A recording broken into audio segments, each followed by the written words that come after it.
அனைவருக்கும் வணக்கம். இது only PPT. Like, comment, share and subscribe.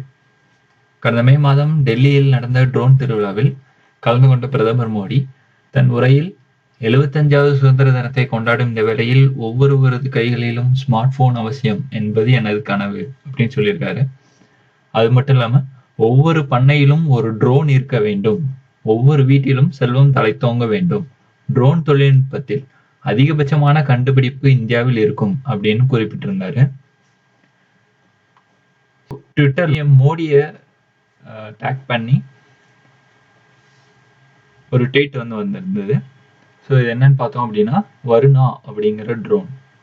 So Varuna அப்படிங்கிறது என்ன அப்படின்னா, இந்த ட்ரோன் மூலமா ட்ரோன்னா என்ன அப்படின்னா ஆளில்லா விமானம். பட் இதுல பார்த்தீங்க அப்படின்னா ட்ரோன்ல ஒரு ஆள் போறக்கூடிய அளவுக்கு, அதாவது 130 கேஜி 130 கிலோ தாங்கக்கூடிய அளவுக்கு ஆளை எடுத்துட்டு போற அளவுக்கு இதுல இந்த ட்ரோன் இயக்கப்படுது. ஸோ இந்தியாவின் முதல் பயணிகள் செல்லக்கூடிய ட்ரோனான வருணா மனிதர்களை ஏற்றிக்கொண்டு 20 கிலோமீட்டர் வரை செல்லும் திறன் கொண்டது. அதால 130 கிலோகிராம் எடை வரைக்கும் சுமந்து செல்லவும், தொடர்ச்சியா 25ல இருந்து 33 நிமிடங்கள் பறக்க விடவும் இதால முடியும். ஸோ இதை அச்சீவ் பண்ணியிருக்காங்க.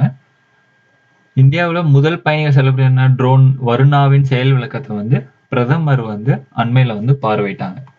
ஸோ அதான் அதைத்தான் இதுல ட்வீட் பண்ணியிருக்காங்க.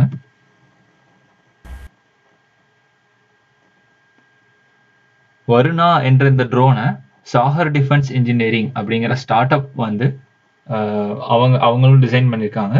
அதுபோக இந்தியன் நேவி அவங்களும் டிசைன் பண்ணியிருக்காங்க.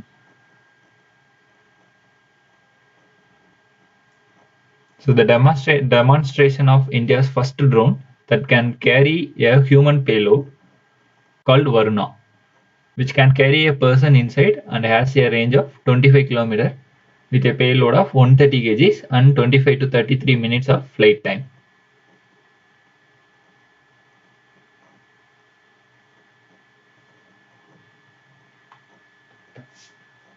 இந்த ட்ரோனுக்கு பேரு வருணா.